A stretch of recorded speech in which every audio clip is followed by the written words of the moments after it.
Welcome back in ऋतु blog में हूँ आप सभी की ऋतु और ये है मोटू। और आज जो हम लोग रिएक्ट करने के लिए सॉन्ग लाए हैं वो खेसारी भैया का सॉन्ग होने वाला है जो एकदम से लेटेस्ट सॉन्ग है। इसका टाइटल है नैहर के छठ शुभ होला। आई होप आपको हमारा आज का रिएक्शन वीडियो पसंद आएगा। लेकिन वीडियो को स्टार्ट करने के पहले मेक श्योर अगर आप हमारे चैनल पहली बार आए तो प्लीज चैनल को सब्सक्राइब कर देना। बगल में बेल आइकन दिखेगा उसे भी ऑन करना ताकि मैं और मोटू जब भी कोई भी न्यू वीडियो लेकर आए आप लोग नोटिफाई हो सको। उसके अलावा डिस्क्रिप्शन बॉक्स चेक करना, वहाँ इंस्टाग्राम में लिंक मिलेगा, वहाँ जाकर मेरे को फॉलो कर लेना। तो चलिए आज की वीडियो को स्टार्ट करते हैं। SRK music.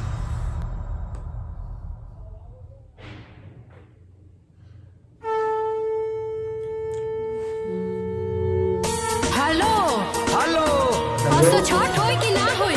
अरे का करी धनिया, छुट्टी के बड़ा परा बनल बा। हम नहीं जानत नैहरों में छठ होता। अरे तो का करी, माइयो कहती आवे के लेकिन छुट्टिए नहीं के मिलत। चुपचाप आई ससुरारी। ससुरारी जी घर से निकलवाइले का हमरा के। हम कुछ नहीं जानत रहुआ आवे के बाद। ये होता है ढेर दिन भइल नहीं खे शादी कहिला ए प्यारी। अच्छा? जॉनी जी दिया के तू बोलावा ससुरारी। ढेर दिन भइल नहीं खे शादी कहिला ए प्यारी। जॉनी जी दिया के तू बोलावा ससुरारी। बानियान जान हो जा हो खब परेशान सब समानवा जुटावे के परी। नैहर के छठ शुभ होला ए राजा ससुरारी रोवा के पड़ी। सैया जी नैहर के छठ शुभ होला ए राजा ससुरारी रोवा के पड़ी। राजा जी हसुरवा के पड़ी।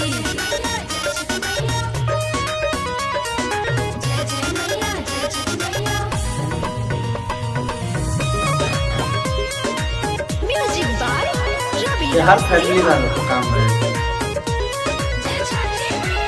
लागत डर हो कहीं घर भर हो पूजा करता ससुराल में। बेली के पियरिया लेके दियरिया जाइब जब माई दरबार में। पूजा में जानी डेराई कुछ न होई रजाई। हॉल टिकट कटाई हमरो लपियरी ले आई। हमारो बामान बाकी कैसे आई धान पूरा घर के मनावे के पड़ी। नैहर के छठ शुभ होला ए राजा ससुरारी रोबलावे के पड़ी। राजा नैहर के छठ शुभ होला ए राजा ससुरारी रोबलावे के पड़ी। सैया जी हसरोबलावे के पड़ी।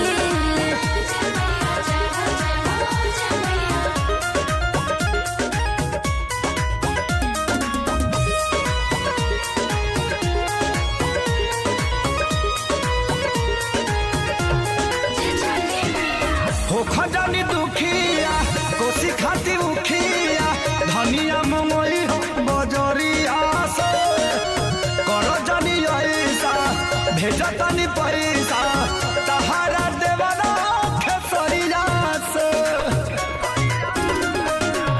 पहिला छठ कैसे करी रउआ बिन खुशी कैसे भरी। पैसा न बाटे अर्जेंट जी रउए हो जाई परजेंट जी। अखिलेश शुभम संजय के डरेस की नहावे के पड़ी। नैहर के छठ शुभ होला ए राजा ससुरारी रउआ के पड़ी। सैया जी नैहर के छठ शुभ होला ए राजा ससुरारी रउआ के पड़ी। राजा जी हसुरवा के पड़ी। SRK music. तो गाइस ये था हमारा आज का वीडियो खेसारी जी के छठ सॉन्ग पे। जो ये छठ सॉन्ग था मतलब कि म्यूजिक टिक टिक टिक टिक, मतलब कि इस बेस पे था कि एंजॉयमेंट वाला था, अच्छा लग रहा था कि थोड़ा। नई नई शादी हुई है, आप और ससुराल आ जाओ। ससुराल आ जाओ, और ऐसा होता है अक्सर औरतें कहती है ससुराल में उनके मतलब नैहर में आओ, मेरे मायके में आओ, तो मायके में आओ, तो उनके लिए वही खास काफी होता लोग है। जाना नहीं चाहते हैं। शादी होने के बाद घर तो यहाँ हो जाता ना ससुराल वाला, तो यहाँ होना चाहिए ना हर चीज। चलिए, आप लोग क्या सोचते हो कमेंट करके जरूर बताइएगा, और चलिए मिलते हैं आपको अगले वीडियो में, तब तक के लिए बाय बाय।